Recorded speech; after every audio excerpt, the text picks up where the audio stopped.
Hi friends, அஸ்ஸலாமு அலைக்கும். Welcome to Raifa kitchen. நம்ம இன்றைக்கி சப்ஸ்கிரைபர் கேட்ட குச்சி கருவாடு ரெசிபி தாங்க செய்ய போகிறோம். அவங்க கேட்டு ரொம்ப நாள் ஆச்சு. சாரி இந்த ரெசிபி லேட் ஆனதுக்கு. அதுக்கான காரணத்தையும் நான் சொல்கிறேன். இப்போ குச்சி கருவாடு ரெசிபி எப்படி செய்யலான்னு பார்க்கலாம் வாங்க. வீடியோக்குள்ளே போகிறதுக்கு முன்னாடி நம்ம சேனலை இப்போ தான் ஃபஸ்ட் டைம் பார்க்குறீங்கன்னா மறக்காமல் சப்ஸ்கிரைப் பண்ணிக்கோங்க. இப்போ இந்த குழம்பு செய்கிறதுக்கு நான் 4 பீஸு குச்சி கருவாடு பீஸ் எடுத்திருக்கேன். அதை லைட்டாக சுடுதண்ணியில் கொஞ்சம் ஊற வச்சு கழுவிடலாம். இப்போ ஒரு அடுப்பில் மண் பாத்திரம் வச்சு நல்லெண்ணெய் சேர்த்துக்கோங்க. இந்த குழம்பு நல்லெண்ணெயில் செய்யும்போது தான் டேஸ்ட் ரொம்ப நல்லாயிருக்கும். இப்போ எண்ணெய் காஞ்ச உடனே 1/2 டீஸ்பூன் கடுகு, 1/2 டீஸ்பூன் வெந்தயம், ஒரு சின்ன வெங்காயம் ஒரு 10 பீஸ் நறுக்கி வச்சுருக்கேன், அதையும் இது கூட சேர்த்துக்கலாம். இது நல்லா பொரிஞ்சதுக்கப்புறம் இது கூட ஒரு கொத்து கருவேப்பில்லை, ஒரு 10 பூண்டு பல் உரித்து வச்சுருக்கேன். நல்லா கொஞ்சம் எக்ஸ்ட்ராவே நல்லா பூண்டு போட்டுக்கோங்க, நல்லாயிருக்கும். இப்போ பூண்டு பல்லையும் இது கூட சேர்த்து நல்லா நல்லெண்ணெயிலே நல்லா வதக்கி விட்டுறலாம். இந்த குழம்புக்கு நம்ம காயெல்லாம் எதுவும் சேர்க்க போகிறதில்ல, அதனால் பல்லாரி வெங்காயம் 2 எடுத்து குட்டி குட்டியாக நறுக்கி வச்சுருக்கேன். அதையும் இது கூட சேர்த்துருங்க. சேர்த்துட்டு நல்லா வதக்கி விட்டுக்கலாம். அது கூட பழமான ஒரு தக்காளி எடுத்திருக்கேன். அந்த தக்காளியும் கட் பண்ணி இது கூட சேர்த்து வதக்கிடலாம். இப்போ கருவாடை வந்து நம்ம சுடுதண்ணில் ஊற வச்சோம் இல்லையா, அதை நல்லா கழுவியாச்சு.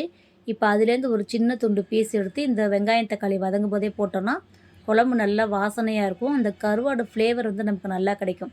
அதனால் ஒரு துண்டு கருவாடு பீஸு மட்டும் இது கூட நான் சேர்த்துட்றேன். சேர்த்துட்டு இந்த வெங்காயம் தக்காளிலாம் வதங்குறதுக்கு கொஞ்சம் உப்பு போட்டு மூடி வச்சிடலாம். மூடி வச்சு ஒரு 5 நிமிஷம் கழிச்சு எடுத்து வதக்கி விட்டு பாருங்கள். நல்லா வெங்காயம் தக்காளி வதங்கியிருக்கும். இப்போ குழம்புக்கு தேவையான மசாலாலாம் சேர்த்துடலாம். மிளகாய்த்தூள் 2 டீஸ்பூன் அளவுக்கு சேர்த்துருக்குறேன். அது கூடயே மல்லித்தூள் 2 டீஸ்பூன் அளவு சேர்த்துக்கலாம். இது மல்லி, சீரகம், மஞ்சள்லாம் சேர்த்து அரைச்ச பவுட்ரு. எங்கள் வீட்டில் இப்படி தான் நாங்கள் மசாலா அரைப்போம். இப்போ அதையும் இது கூட சேர்த்துருங்க. சேர்த்துட்டு ஒரு தக்காளியோட கொஞ்சமாக ஒரு பத்தை தேங்காய் மட்டும் நான் அரைச்சிருக்கேன். வெறும் தேங்காய் அரைக்க முடியாதுன்னு கொஞ்சமாக தேங்காய், அது கூட ஒரு தக்காளியும் சேர்த்து இதில் கலக்கி விட்டுறலாம். இப்போ இது கூட சேர்த்து நல்லா மிக்ஸ் பண்ணி விட்டுருங்க. இப்போ ஒரு எலுமிச்சைப்பழ அளவுக்கு நான் புளியை கரைச்சி சாறு எடுத்து வச்சுருக்கேன். அந்த புளி கரைசலை இது கூட சேர்த்துடலாம். சேர்த்துட்டு நல்லா மிக்ஸ் பண்ணி விட்டுருங்க. இந்த மண் சட்டி வந்து கொஞ்சம் தண்ணி நல்லா இழுக்கும். அதில் கொஞ்சம் தண்ணியாக வச்சிங்கன்னா திக்காகிடும். ரொம்ப தண்ணியாக வச்சிடாதீங்க. உங்களுக்கு எந்த அளவுக்கு திக்னஸ் வேணும்னு பார்த்து நல்லா கலந்து விட்டுக்கோங்க. இப்போ குழம்புக்கு தேவையான அளவுக்கு உப்பு சேர்த்துடலாம். சேர்த்துட்டு இதை மூடி வச்சு ஒரு 5 நிமிஷம் அப்படியே நம்ம கொதிக்க விட்டுறலாம். இப்போ குழம்பு நல்லா மசாலாலாம் பச்சை வாடை போகிற அளவுக்கு நல்லா கொதிக்கணும். இந்த டயத்தில் வந்து உப்பு காரம்லாம் கரெக்டாக இருக்கான்னு செக் பண்ணிக்கோங்க. எனக்கு எல்லாமே கரெக்டாக இருக்குது. குழம்பு போக போக நல்லா திக்காகிட்டே வருது. இப்போ அடுப்பை நல்லா நம்ம சிம்மில் வச்சிடலாம். சிம்மில் வச்சுட்டு சுத்தம் பண்ணி வச்சுருக்கிற கருவாடை பீஸ் எல்லாமே இதுக்குள்ளே சேர்த்துட்றோம். இது கூட பார்த்திங்கன்னா இந்த நெத்திலி கருவாடும் கொஞ்சம் தலையெல்லாம் க்ளீன் பண்ணிவிட்டு சுத்தம் பண்ணி வச்சுருக்கிறேன். அந்த கருவாடையும் இது கூட சேர்த்துடலாம். இப்போ எல்லா கருவாடையும் இது கூட சேர்த்துட்டு அடுப்பை அப்படியே சிம்மில் வச்சு ஒரு 5 நிமிஷம் மூடி வச்சிங்கன்னா நல்லா எண்ணெய் பிரிஞ்சு கருவாடு வாசனையோட குழம்பு நல்லா கொதித்து வரும். நல்லா வாசனையாக சூப்பராக இருக்கும். இப்போ ஒரு 5 நிமிஷம் இதை நம்ம மூடி வச்சுருவோம், எல்லா கருவாடும் போட்டுட்டு. இப்போ கருவாடெல்லாம் சேர்த்துட்டு நம்ம மூடி வச்சுட்டோம். இப்போ இந்த ரெசிபி செய்கிறதுக்கு ஏன் லேட் ஆச்சுன்னு கூட நான் சொல்லிடுறேன். எனக்கு வந்து ஆக்சுவலாக குச்சி கருவாடுனா எனக்கு என்னென்னு தெரியாது.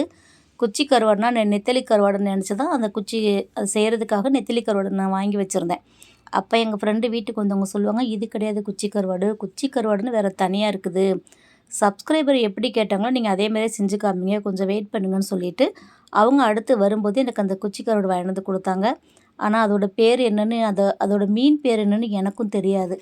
சரி நம்ம எப்படியாவது வீடியோ போட்டணும் சப்ஸ்கிரைபர் கேட்டதுக்காகன்ட்டு நானும் அந்த ரெசிபி தான் இன்றைக்கி உங்களுக்கு செஞ்சு போட்டிருக்கிறேன். சரி, ஒருவேளை உங்களுக்கு நீங்கள் எதை மீன் பண்ணி கேட்டிங்கன்னு எனக்கு தெரியாது இல்லையா, அதனால் நெத்திலி கருவாடும் கொஞ்சம் நான் க்ளீன் பண்ணி போட்டிருக்கேன். ஆனால் 2 கருவாடுமே செய்கிற முறை இதுதான். ஆனால் உண்மையிலே டேஸ்ட்டு ரொம்ப சூப்பராக இருந்துச்சு. அது என்ன மீனுன்னு தெரியல. உங்களுக்கு தெரிஞ்சிருந்தால் கண்டிப்பாக மறக்காமல் கமெண்ட்டில் சொல்லுங்கள். அவ்வளோதாங்க. நல்லா கமன்னு கருவாட்டு வாசனையோட சாம்பார் வெங்காயம், பூண்டு இதெல்லாம் உரித்து போட்டு நல்லா திக்கான கருவாட்டு குழம்பு எப்படி செய்கிறதுன்னு பார்த்துட்டோம். கண்டிப்பாக ரொம்பவே மண் சட்டியில் செய்யும்போது இன்னும் கொஞ்சம் டேஸ்ட்டாக சூப்பராக நல்ல வாசனையாக இருக்குது. இந்த ரெசிபி உங்களுக்கு பிடிச்சிருந்துச்சுன்னா கண்டிப்பாக நீங்கள் ட்ரை பண்ணி பாருங்கள். இந்த வீடியோ பிடிச்சிருந்துச்சுன்னா மறக்காமல் ஷேர் பண்ணுங்கள், லைக் பண்ணுங்கள். நம்ம சேனலை இன்னும் சப்ஸ்கிரைப் பண்ணாமல் பார்த்துட்டு இருந்தீங்கன்னா ப்ளீஸ் சப்ஸ்கிரைப் பண்ணி சப்போர்ட் பண்ணுங்கள். இன்ஷால்லா இன்னொரு வீடியோவில் பார்க்கலாம். பாய் ஃப்ரெண்ட்ஸ், அஸ்ஸலாமு அலைக்கும்.